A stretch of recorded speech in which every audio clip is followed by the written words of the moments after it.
जो नहर जो उसका हम ऊपर से पकड़ के आ रहे हैं नहर को, वो नहर इसके सामने से जा रही है। और जहाँ पे ये अम्बेडकर खड़े हैं, यहाँ पे मैंने इसको फुवारा देखा है, यहाँ फुवारा।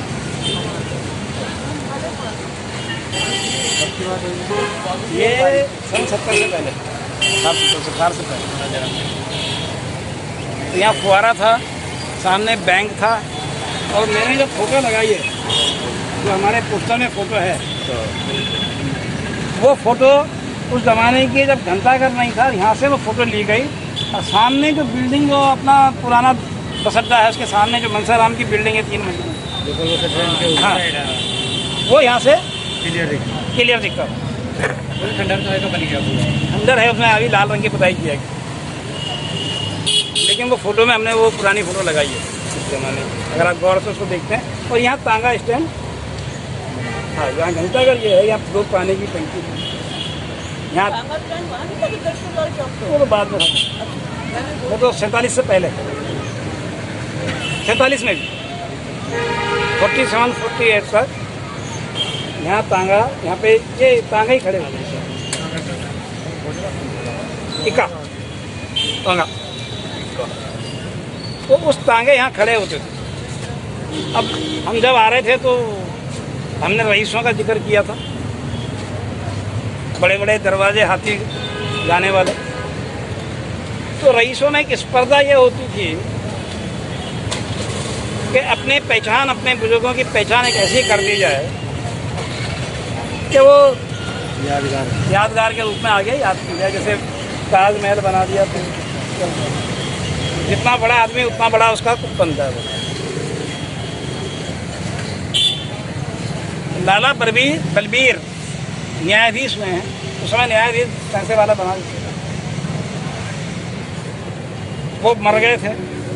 उनकी पत्नी मनभरी और उनका लड़का, उन्होंने ये सोचा कि क्यों ना हम शहर में एक ऐसा, जिसका मैंने हनुमान चौक से घर दिखा रहा था, शहर में एक घंटाघर बनाया जाए, इसकी याद में, अपने पति बलबीर की याद, कुंवर बलबीर।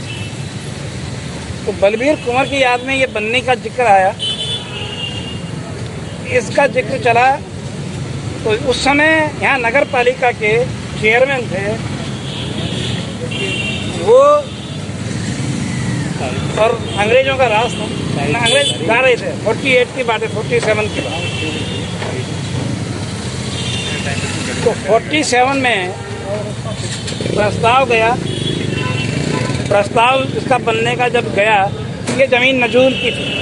इसकी नजूल, ये जितनी आपको ज़मीन दिखाई दे रही है पूरा बाजार, ये नजूल। नजूल का मतलब पता क्या होता है? फारसी का शब्द है नजला, जानते हो? नजला, हाँ, नजला, नजूल ये फारसी के शब्द। नजूल भूमि भी होती है, नजूल लैंड भूमि। तो नजला क्या है?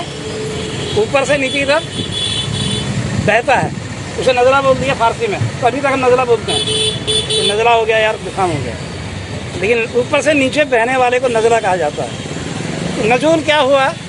खुदा ने जमीन ऊपर से हमें फ्री दे दी, नजूल फ्री लैंड, मतलब कोई पैसा नहीं लगा, ऊपर से नियामत हुई और वो लैंड उसको मालिक बन गए, उसको हमने नजूल की नो मैन, जो भी बोलिए। लेकिन अभी भी खातों में ये लैंड जो है, ये नजूल लैंड ही है आज की तारीख में भी। कैशरीन जमीन है, कैशरीन जमीन अलग है। हाँ, खैर, ये जुब्बल हाउस, जुब्बल का यहाँ पे शासन रहा है। दिग्विजय जो पिक्चर हॉल अभी खंडर के रूप में एक खाली लिखा रहा था, ये जुब्बल का था, उनका ये है। इसका नाम बलबीर टावर हुआ पहले, अभी भी इसको छुपा दिया गया। तो अब उनकी याद में ये बनना था। सही जो रईस थे देहरादून के, उनमें प्रतिस्पर्धा हुई। प्रतिस्पर्धा कैसी हुई कि यार अगर इसका बन गया बलबीर का, इसका नाम बढ़ेगा, हमारा क्या? तो लिहाजा कोई अड़ंगा किया जाए खड़ा। जो अड़ंगेबाजी चलती थी आपस में, तो उन्होंने अड़ंगा इसका लगाया और कहा कि यह भूमि नजूम की है, उनकी अपनी भूमि नहीं है। और साथ में यहाँ पे तांगे खड़े होते हैं, उन तांगों से राजपुर जाया जाता है। तो इससे बड़ा शहर कौन सा था? राजपुर। ये तो बाद में, राजपुर पुराना है। कभी राजपुर के हेरिटेज वॉक करेंगे तो राजपुर की बात करेंगे। इसकी पहले की हिस्ट्री। हाँ, राजपुर पुराना है। तो अंग्रेज जब रहते थे वहाँ वहीं रहते थे। यहाँ से मतलब रेलवे स्टेशन से यहाँ से वहाँ अलग कहानी है। लेकिन इस पर डिस्प्यूट हुआ।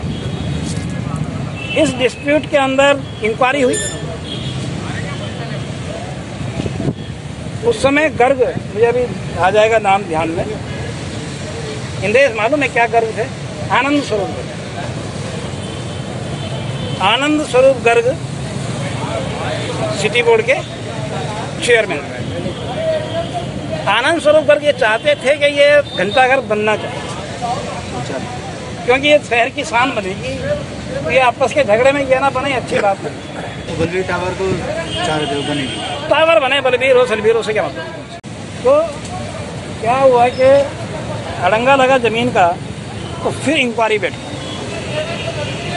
इंक्वायरी बैठी, काम रोक दिया गया। नथुलाल इसके ठेकेदार थे, काम रोका गया। लेकिन आनंद स्वरूप गर्ग चाहते थे, उन्होंने इसको लैंड का ट्रांसफर कर दिया। लैंड का ट्रांसफर उनको दे दिया, बलबीर फैमिली को, मनभरी और को। अच्छा, ऑफिस। फिर इसका डिजाइन पहले चौकोनिया था।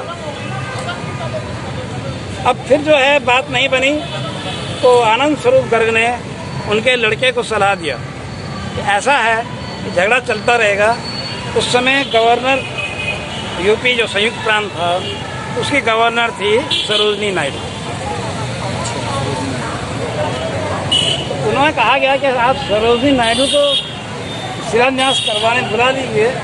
तो सरोजनी नायडू कद का आदमी जब यहाँ आएगा, तो ये छोटी मोटी जो पंगे हैं, छोटी मोटी जो खींचतान है, ये स्वतः ही खत्म हो जाएगा। तो सरोजनी नायडू को उसने अप्रोच किया, और उनका अच्छा था कि सरोजनी नायडू उसको मान गई। और सरोजनी नायडू में 1948-49 के अंदर गवर्नर ने इसका शिलान्यास किया। 1948 बोलिए, मुझे एग्जैक्ट याद नहीं है, 48 या 49 जो भी है, मतलब इस दौर के बाद। तो शिलान्यास इसका हो गया, ये बनना शुरू हो गया। बन गया तो अभी बात ये आई कि इसको जो है अलग बने। तो एक 6 कोणियों का घंटाघर हिंदुस्तान में या पूरी दुनिया का मुझे नहीं मालूम, कहाँ मैं घुमा नहीं हूँ, मेरे ख्याल से पूरे विश्व दुनिया में कहीं नहीं है। एक ही है, देहरादून का ही घंटाघर है, 6 कोण वाला, जो 6 कोण पे खड़ा। घंटा था, इस वजह से 6 कोने बनाए हैं इसका? नहीं, खूबसूरती के लिए। सेक्सागन अलग दिखे, यूनिक दिखे। सेक्सागन में बड़ा मेहनत किया होगा उस जमाने में, आप सोचिएगा इसको। तो अब ये घंटाघर बन गया। और इसका उद्घाटन कौन करे? तो 1952 में तत्कालीन रेल यातायात मंत्री बोलते थे उसको, रेलवे ट्रांसपोर्ट, रेल यातायात मंत्री लाल बहादुर शास्त्री ने इनका लोकार्पण करके जनता को ये दिया। जो आज भी हमारे सामने इस शहर की अगर पहचान बोलनी है किसी ने, तो दरबार से बड़ा इसको, जब आप शहर लिखते हैं देहरादून, तो तुरंत घंटाघर कह दीजिए, बना दीजिए, अंधा भी समझ जाएगा कि देहरादून है नहीं है। तो ये पहचान आज की तारीख में खड़ा है। तो ये बलबीर टावर ही होगा। बिल्कुल। आप यहाँ से देखो ये हुआ क्या है, हमें नज़र रखनी चाहिए नौजवानों को। इसके साथ छेड़खानी बहुत है, समय पर इसके साथ छेड़खानी होती रही। अभी तो इसका इतना क्रूर चेहरा बना दिया कि पेड़ को अलग कर दिया, एक ये बाथरूम टाइल्स वगैरह टाइप की लगा के इसके चारों तरफ इसका पुरानापन सब खत्म कर गए और एक भद्दा सा बना दिया। और जिनके हम बात कर रहे हैं, मनबड़ी देवी, बलवीर टावर, जिन्होंने उद्घाटन के जो पत्थर लगे थे लाल बहादुर शास्त्री के, सरोजनी नायडू के, वो हटाए नहीं है। वो सामने वो 2 पत्थर हैं, अभी अंदर जाके आपको देखना होगा, वो ढक दिए गए, कवर कर दिए। तो मतलब हम बातें बड़ी बड़ी करते हैं राष्ट्रवाद में, लेकिन वो हम कितना सम्मान लाल बहादुर शास्त्री का करते हैं, वो ये जो नया मामला है ये बता देता है। स्वतंत्रता सेनानी देहरादून के जो थे, उनके वो पिलर थे अंदर, वो पिलर को बाहर, स्वतंत्रता सेनानियों को भी बाहर कर दिया। तो पेड़ काटने की बात होती है, लेकिन दूर अलग कर दिया। पेड़ को पहले उखाड़ने की बात होती, प्ली ये दिया जा रहा था कि ये घंटा घर को नुकसान कर रहा है। अरे इतने सालों से नहीं किया, क्या करें? तो लोगों ने बचाया, लोग लड़े हैं इसके लिए, जो ग्रीन दून वाले हैं या सीनियर सिटीजन हैं, दूसरे लोग या BTDT लोग, सबने इसको मिलकर लड़े हैं और इसको पेड़ को बचाने की कोशिश करी। ऐसे ही पेड़ यहाँ ये भी बचाया गया, ये तो मंदिर था, ये मंदिर आगे, मंदिर को किया, पेड़ बच गया, पेड़ बचा दिया। पहले तो वो पेड़ कटना था, कनाड़ प्लेस में, वो काट दिया, वो जो तिराहे वाला था। और कनाड़ प्लेस रविन्द्रनाथ टैगोर के चाचा का है, टैगोर विला जिसको बोलते हैं। जी, राजा टैगोर, तभी टैगोर विला बोला जाता है। बस वो नाम का ही रह गया। टैगोर वेगोर कोई नहीं है, कुछ बंगाली लोग हैं पुराने यहाँ पर। खैर ये हमारी शान है और गवाह है कई आंदोलनों का, कई चीज़ों का। इसी के साथ आज की वापस तो चलना है ना। देखा वो बाहर